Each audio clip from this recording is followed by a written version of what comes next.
Well, regardless, if Steven stays, maybe he'll lead CSU back to the postseason next year. Just maybe. But on that note, our very own Payton Hagans set out to ask students about this year's chaotic tournament. Payton? Thanks, guys. With an extremely surprising year of March Madness, I went to the Student Rec Center this weekend to ask some fellow Rams which game originally broke their bracket. Though I'm pretty sure everyone's are a disaster by now. What's up, Rams? I'm Payton Hagans. With March Madness in full swing, we're at the Rec Center to ask students which game broke their brackets. Our question for you today is, which game broke your bracket? Round of 32, Arkansas versus Kansas. So a big game that broke my bracket was Princeton versus Arizona, 15th seed versus second. Thought I had it locked, but turns out I was wrong. Our question for you today is, which game broke your bracket?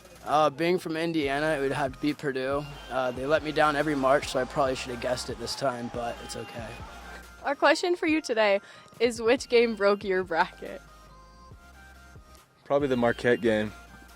Kansas losing to Arkansas messed up my bracket. Duke. I don't know. I always pick Duke every year, but they never win, so.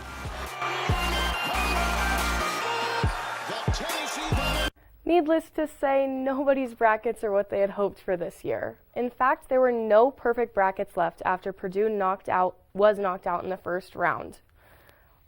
Which game broke your guys' bracket this year? I'm gonna have to agree with that one. Purdue was definitely the team that broke my bracket. I mean, we talked about it last week, but Purdue just really destroyed my bracket. But also, Arizona was another big one. Yeah, that's what I was going to say. Princeton's upset over Arizona. Yeah. I thought it was so funny to see Joe Biden release his bracket after Arizona had already lost. I think that was pretty funny, but I think we're all kind of looking like that, like, ooh, that was a tough one for us. I feel like a lot of the teams that people chose, they were out early, so it didn't really matter. Definitely. Yeah, exactly. Purdue was a big one for me, too. Yeah. I think no one probably picked Fairleigh Dickinson. I mean, it's a 16 seed. It's only happened one Right? other time. Awesome. Why would you pick that, you know? March. Exactly. And well, the best time of the sports calendar is not over yet. That's right, Ruby. And in our final segment of the night, the three of us will make our case for the champions of each league. Can FAU complete its Cinderella story? Will South Carolina go undefeated? That's coming up on CTV Sports.